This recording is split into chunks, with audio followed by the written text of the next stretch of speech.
अस्सलाम वालेकुम dear students. How are you. मैं उम्मीद करता हूँ कि आप खैरियत से होंगे। हम लेक्चर सीरीज शुरू कर रहे हैं प्रेसी प्रैक्टिस की। ये हम 5 लेक्चर्स रिकॉर्ड करेंगे और एक तो आज हमारा पहला लेक्चर है। इसमें हमने कोशिश की है कि एक आसान सा पैसेज आपके सामने लाया जाए और जिसमें बहुत सारी बातें डिस्कस की जाएं, प्रैक्टिस भी की जाए और साथ आपको रूल्स और रेगुलेशंस भी साथ साथ इम्प्लीमेंट करके बताए जाए। रूल्स और रेगुलेशंस पे प्रेसी लिखने के कवानीन क्या हैं, रूल्स क्या हैं, उनके ऊपर हमारा एक अलग से लेक्चर मौजूद है। उनका लिंक भी, उस लेक्चर का लिंक आपको इस वीडियो के नीचे मिल जाएगा। डियर स्टूडेंट्स, इंग्लिश प्रेसी हो, कंप्रीहेंशन हो, इंग्लिश ऐसे हो या कोई भी ऐसा क्वेश्चन हो जो CSS PMS कम्पिटिटिव एग्जाम किसी भी एग्जाम में अगर आप बैठे हो तो वो उसका वो किस चीज़ पे डिपेंड करता है। वो आपकी English vocab, English grammar, English sentence structure और इंग्लिश पैराग्राफ स्ट्रक्चर पे डिपेंड करता है कि वो आपका कितना मजबूत है, आपकी कितनी रिहर्सल और कितनी प्रैक्टिस है। इन चीज़ों पे डिपेंड करता है। तो अगर आप CSS करना चाहते हैं, PMS करना चाहते हैं या कोई भी दीगर कंपिटिटिव एग्जाम देना चाहते हैं तो सबसे पहले टेंसेस से शुरू करें। उसके बाद इंग्लिश ग्रामर के जितने भी पोर्शंस हैं, पार्ट्स ऑफ स्पीच है, डायरेक्ट इनडायरेक्ट है, एक्टिव एस पैसिव एस है, कुछ मखसूस अल्फाज का इस्तेमाल है, उनकी प्रैक्टिस करें, रिहर्सल करें। उसके बाद सेंटेंस स्ट्रक्चर सीधा करें। उसके बाद आहिस्ता आहिस्ता पैराग्राफ लिखना शुरू करें। फिर उसमें आपकी वोकैब पे काम करें जितना हो सकता है। डॉन न्यूज़पेपर पढ़ें, लिटरेचर पढ़ें, जितना हो सकता है इंग्लिश स्टफ पढ़ें मैक्सिमम। तो जब आपकी वोकैब बेहतर होती चली जाएगी तो आप अच्छा लिखना शुरू कर देंगे, आपकी राइटिंग स्टाइल बहुत बेहतर होना शुरू हो जाएगा।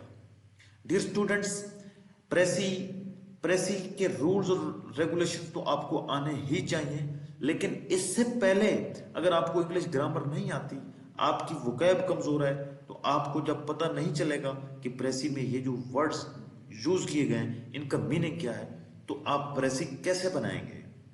यानी आपको प्रेसी की समझ नहीं आई तो आप उसकी प्रेसी कैसे बनाएंगे, नहीं बना पाएंगे। इसलिए सबसे पहले अपनी वोकैब, इंग्लिश समझने की, लिखने की, बोलने की सलाहियत पैदा करें। उसके बाद अगला स्टेप होता है कि किसी भी सवाल को अटेम्प्ट करने के रूल्स क्या होते हैं। वो प्रेसी के अलग रूल्स हैं, ऐसे के अलग रूल्स हैं, कंप्रीहेंशन के अलग रूल्स, हर सवाल के अलग अलग रूल्स हैं। हम ये 5 लेक्चर्स में डिस्कस करेंगे। आज हमने एक सादा सा पैसेज उठाया है जिसमें हमने बहुत सारी चीज़ें डिस्कस करने की कोशिश की है और फिर इसके बाद हम जो नेक्स्ट हमारा जो लेक्चर होगा उसमें हम CSS के पास्ट पेपर्स में से एक प्रेसी उठाएंगे, वो आपके सामने अटेम्प्ट करेंगे और इंशाल्लाह जितने भी 4 लेक्चर्स हमारे बाकी रिमेनिंग्स हैं वो CSS के प्रेसी हम अटेम्प्ट करेंगे। ये इसलिए कर रहा हूँ ताकि आपको समझ आ जाए कि प्रेसी इस अंदाज में अटेम्प्ट की जाती है।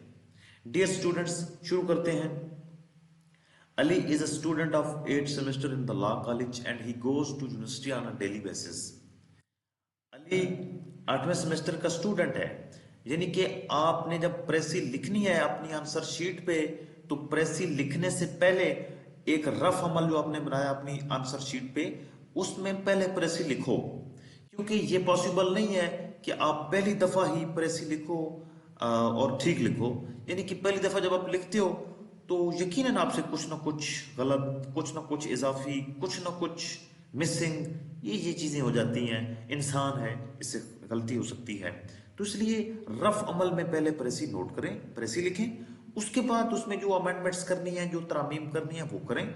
उसको नीट एंड क्लीन, फिर जब उसको सही तरीके से आप देख लोगे कि ये 1/3 है, इसमें ये रूल्स और रेगुलेशंस के जो लेंसेज हैं जो मैं आपके साथ अभी शेयर करूंगा वो आप अप्लाई करके देखोगे कि वाकई ये ठीक है। जब ठीक है तो फिर उसको अपनी ओरिजिनल जगह पे आप पेस्ट करो, नोट करो, लिख दो, ताकि उसमें कटिंग वगैरह ना हो, गलती वगैरह ना हो, क्योंकि प्रेसी में गलती आपके लिए, आपके नंबर्स के लिए फैटल हो सकती है, बहुत नुकसानदेह हो सकती है।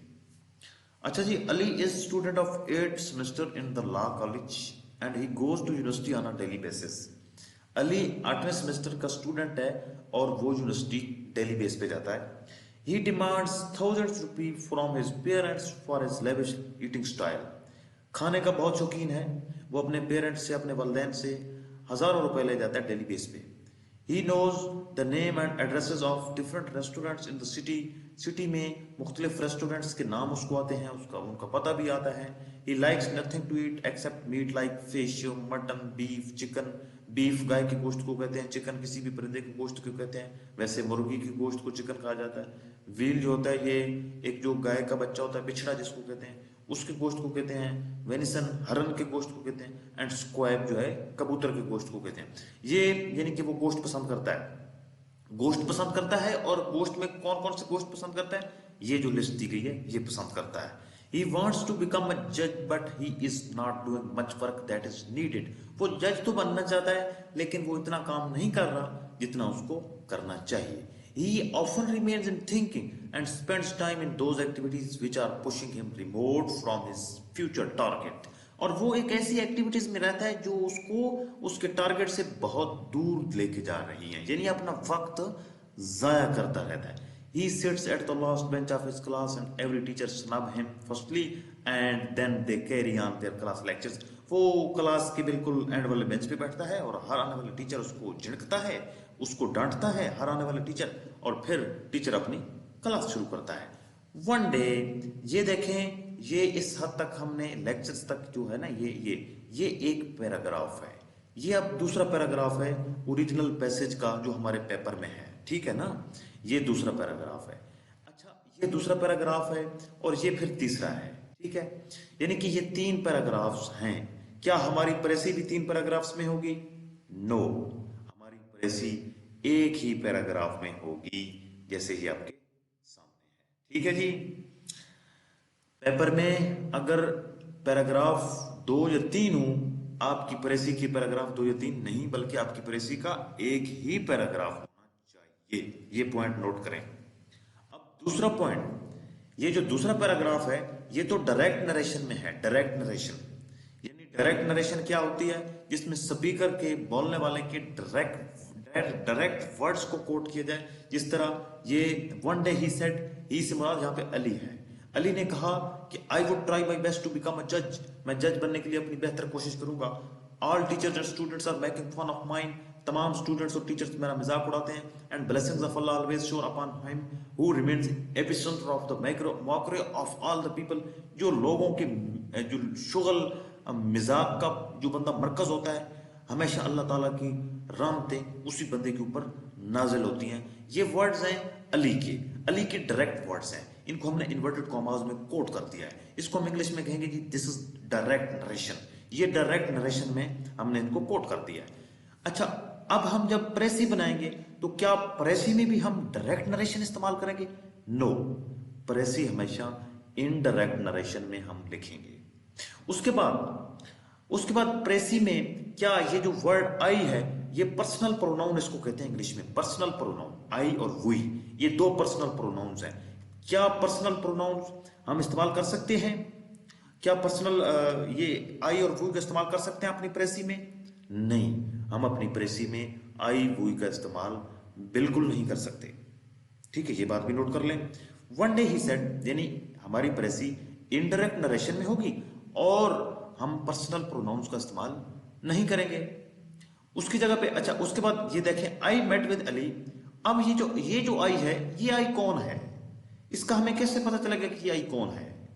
इसको हम लिख देंगे जी writer. Just simple way, writer.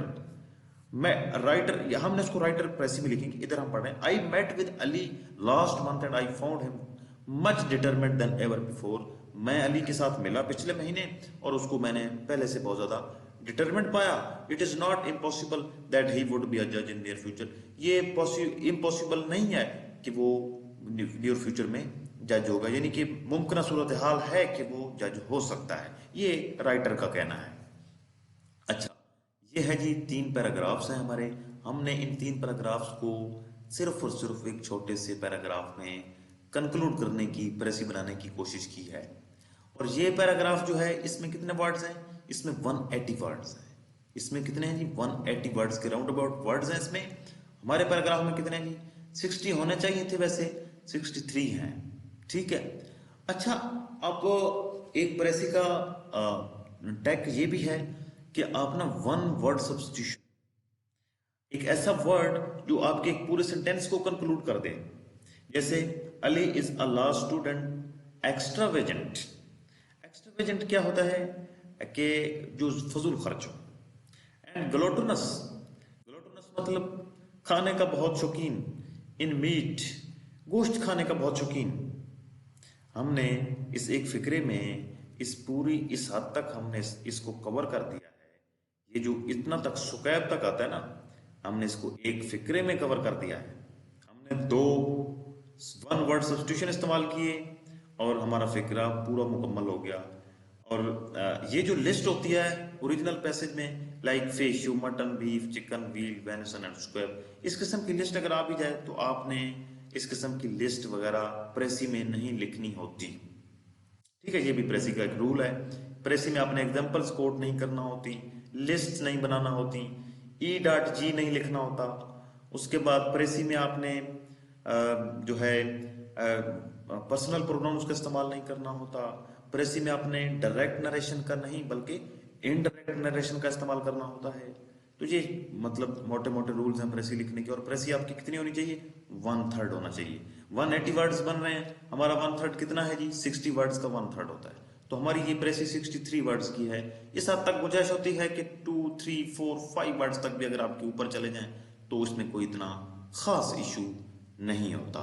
Dear students, प्रेसी लिखने का एक बड़ा तरीकाकार ये भी होता है कि आप अपनी प्रेसी में जो ओरिजिनल पैसेज में वर्ड्स दिए गए होते हैं इनको आपने रिपीट नहीं करना होता। रिपीटिशन से बचें। ठीक है, आपको आपकी ये जो रवैया है ना उसमें इसको कहते हैं जी रिडंडेंट, यानी कि रिपीटिशन ना करें वर्ड्स की, कि एक वर्ड जो आपकी प्रेसी में इस्तेमाल किया गया ओरिजिनल पैसेज में और आप अपनी प्रेसी में भी उसी वर्ड को इस्तेमाल कर रहे हो, रेपिटेशन ना करें, लफ्ज के सिनोनिम्स इस्तेमाल करें।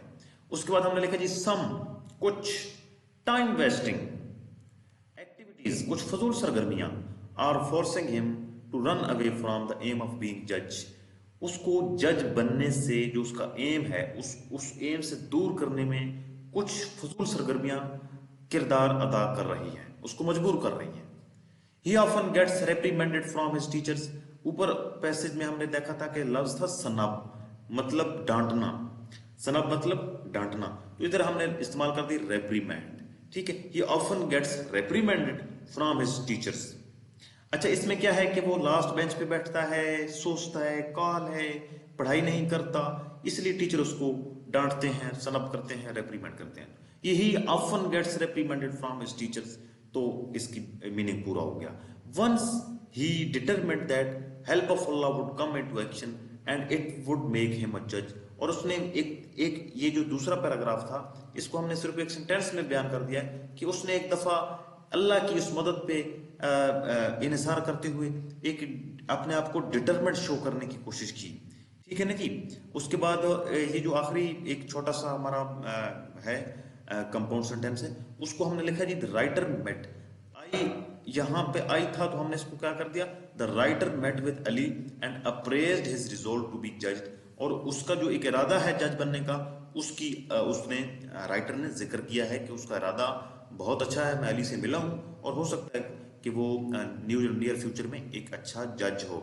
ये राइटर का एक उसके मुतालिक पॉइंट ऑफ व्यू है, तो उसको हमने मेंशन कर दिया। डियर स्टूडेंट्स, ये थी प्रेसी। प्रेसी में आपने एक जो ओरिजिनल पैराग्राफ की तरतीब होती है उस तरतीब का भी ख्याल करना होता है। ये नहीं हो सकता कि ये बात जो है ना ये सेकंड नंबर पे पड़ी है, सेकंड पैराग्राफ में पड़ी है तो मैं इसको शुरू में लिख दूं, या ये बात थर्ड आखिर पे पड़ी है तो मैं इसको शुरू में लिख दूं, ऐसा नहीं। बल्कि एक जो पैराग्राफ की तरतीब है आपने उसी तरतीब में बातों को डिस्कस करना होता है। आपने अपनी ओपिनियन नहीं देना होती, आपने अपना क्रिटिसिज्म नहीं देना होता, आपने कुछ भी नहीं करना होता। जो पैराग्राफ में कहा गया है आपने उसी को रिफॉर्म करना होता है, अपने लफ्जों में बयान करना होता है और मुख्तसर करके बयान करना होता है। लफ्ज ऐसे यूज करें जो परफेक्ट हो, वन वर्ड सब्स्टिट्यूशन का सहारा लें और एक बात को कंक्लूड करने की पूरी कोशिश करें। अच्छा, उसके बाद मैं आपको फिर ये बता दूं कि ये है अंदाज प्रेसी लिखने का। उसके बाद इसका टाइटल जो होता है ना, कुछ स्टूडेंट्स क्या करते हैं कि एक से ज्यादा टाइटल लिखते हैं। टाइटल हमेशा आपका एक ही होना चाहिए, एक से ज्यादा टाइटल मत लिखें। अगर आप एक से ज्यादा टाइटल लिखेंगे तो वो गलत हो जाएगा। और टाइटल जो है ये कुछ स्टूडेंट्स आखिर पे लिख देते हैं, प्रेसी के अपनी प्रेसी के आखिर पर लिख देते हैं, वो भी गलत होता है। टाइटल हमेशा क्या होता है, शुरू में होता है। तो Ali is an inconsistent student, ये इसका पूरे पैराग्राफ का टॉपिक का एक बनेगा। एक टॉपिक टाइटल ऐसा होना चाहिए जो पूरे पैराग्राफ को रिप्रेजेंट करे। इस पूरे पैराग्राफ में हमने देखा कि अली कभी थिंकिंग करता है, कभी खाता है, कभी जो है ना वो उसको टीचर डांटते हैं, कभी वो कहता है कि मैं बड़ा डिटरमेंट हूं। ठीक है ना, कि उसकी जो माइंड फ्लक्चुएशंस, इसके लिए मैं वर्ड यूज करूंगा माइंड फ्लक्चुएशंस। अली की जो माइंड है, अली का माइंड वो फ्लक्चुएट होता रहता है। तो यानी कि कोई कंसिस्टेंसी हमें अली की स्टाइल में नजर नहीं आ रही। न तो वो कंसिस्टेंटली पढ़ाई कर रहा है, और न ही वो जो लोग खाते ज्यादा हैं, जो लोग खाने के ज्यादा शौकीन हैं, तो वो पढ़ाई आमतौर पर नहीं कर पाते, वो महज उनकी बातें होती हैं। तो इसलिए Ali Ali is an inconsistent student, इसका ये टाइटल सबसे सुटेबल टाइटल बन रहा है, और ये हमने इसके शुरू में लिख दिया है। उसके बाद इंशाल्लाह नेक्स्ट पैसेज में मुलाकात होगी। अगर आप इस चैनल पर न्यू हैं तो इसको सब्सक्राइब कर दें, वीडियो पसंद आई है तो इसको लाइक कर दें, बेल आइकन को प्रेस कर दें। मिलते हैं अगली वीडियो में। अल्लाह हाफिज।